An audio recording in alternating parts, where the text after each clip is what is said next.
Damage report. Agran Essel shouted, picking himself up off the floor of his warship. The bridge was a fury of activity. Warning beeps were sounding, and frantic clicking of his officers' three-pronged beaks created a bizarre melody. Frantically buttons were being pressed and gauges stabilized. Agran noted the rip which had formed in his officer's tunic where he had collided with one of the terminals that ringed the center of the bridge. It crossed from his upper right arm to his lower left one. The material sagged uselessly, exposing the brown feathers of his torso. I said damage report. Agran roared. He couldn't recall the last time that he had been so furious. The officers on the bridge rushed to provide him with one. Agran began wordlessly counting the seconds, vowing to kill an officer every 20 until the report was presented to him. It never crossed his mind to wonder how he might receive one if his officers were all dead. He made it to 18 when the central hologram flickered on with the information he had demanded. The massive light projection in the nexus of the bridge showed a three-dimensional view of the ship. A 10-meter hole punctured its superstructure. The slug had impacted 3/4 of the way down the main body of the ship. It had ripped straight through ship and kept going out the other side. A near direct hit. Agran's talons clenched in anger. If the projectile had impacted 3 meters further along the ship's hull, it would have ripped through the fusion core, and the resulting explosion would have left little remaining of the flagship. As it was, the ship was venting atmosphere and starting a slow spin. They were dead in space. Auxiliary generators had only just managed to restore power to the bridge, enough to see how serious the damage was. Sir. Helmsman Oshik finally responded. The projectile appears to have originated from the human's moon. Pod 6 and 7 have no atmosphere remaining and are exposed to vacuum. Pod 8 no longer exists.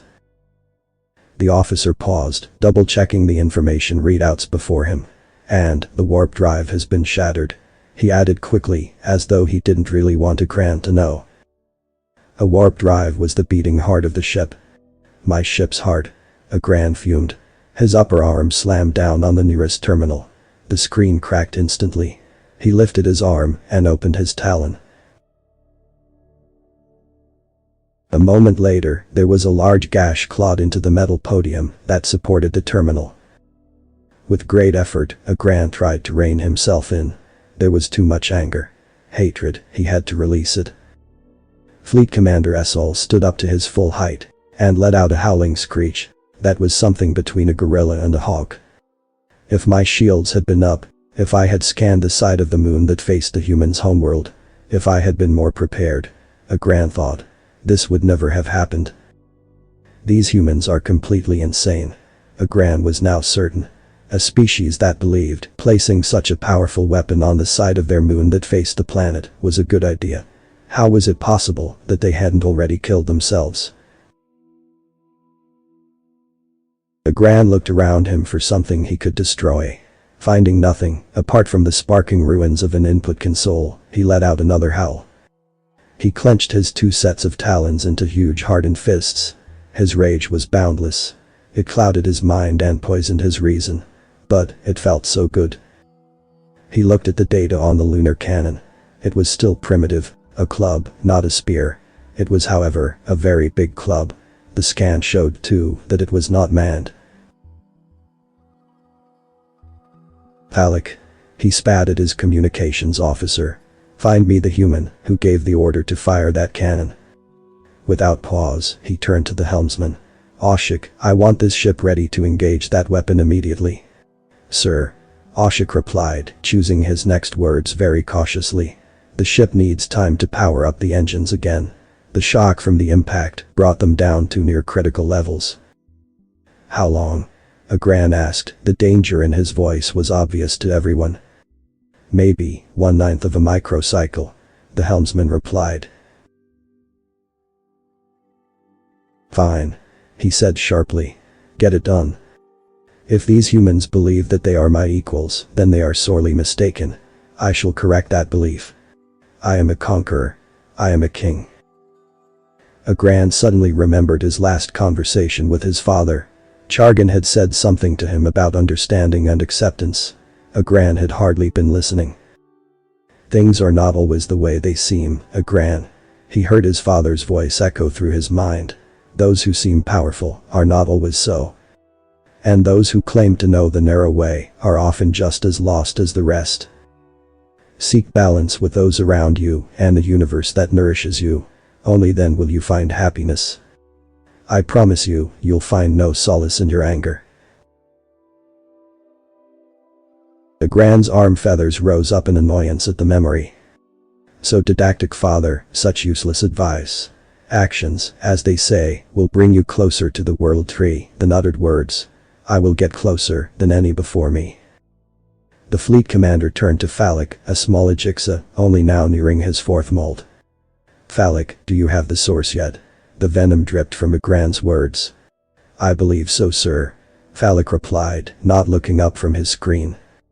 The human city, Washington, in the land of DC, it appears to be the capital of the faction, United States America.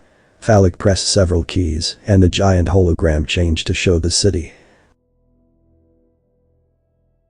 It was strangely small, compared to the other human cities, which was why it had been spared consideration. The urban sprawl had none of the ugly glass and metal towers that grew from this world like warts on a mulichtha. Its tallest building was a white domed structure, perhaps some kind of theater. Probably an arena where gladiators fight to the death to appease these savage brutes. Agran decided it seemed just as likely as not. This is their leader. Phallic continued, tapping several more keys in rapid succession. The hologram changed again. This time there was a human displayed. It was by far the ugliest thing that Agran had ever seen. It had 2 eyes that were not one color, but several. It had a flat mouth and no feathers anywhere. The closest it had to the regal coats of the Ajixa were some kind of thread-like appendages hanging from the top of its head. The disgusting wiry things were a reddish color. So pathetic looking. Agran was vexed. How dare this thing harm my ship and attempt to harm me? His rage building up anew. The feeling was something that he was growing accustomed to. The fleet commander had contained his nature for far too long. It was time to let it run free.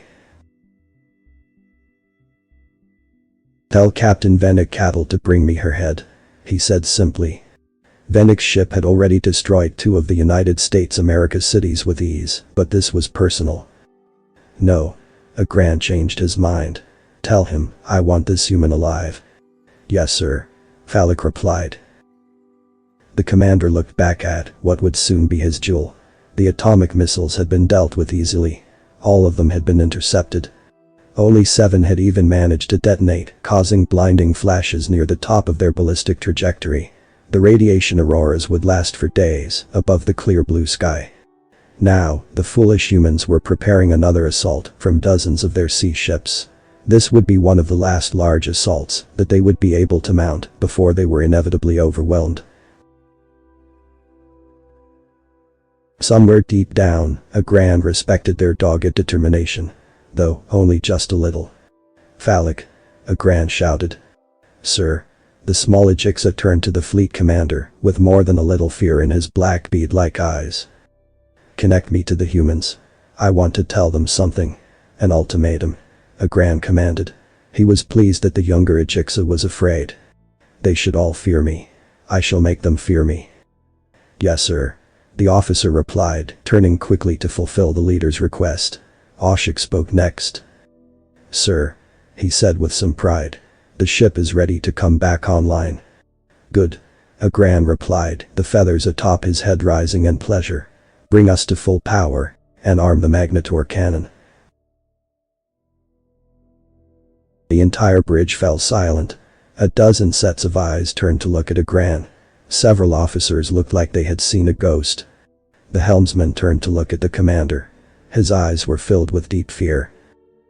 The magnetor cannon was the most fearsome weapon in the Ajixa's imperial arsenal. Captains were ordered never to arm it unless the councils themselves were threatened. A magnetor cannon had only been fired twice, both times as a test. Most of the Ajixa didn't even know it existed, let alone that it was known by another name. The planet Cracker. To the helmsman, it was clear that his commander was slipping into madness. And that made him very afraid. Author's name and the link to original text is in the description. Consider tapping the thumbs up and pressing the subscribe button if you enjoyed this video.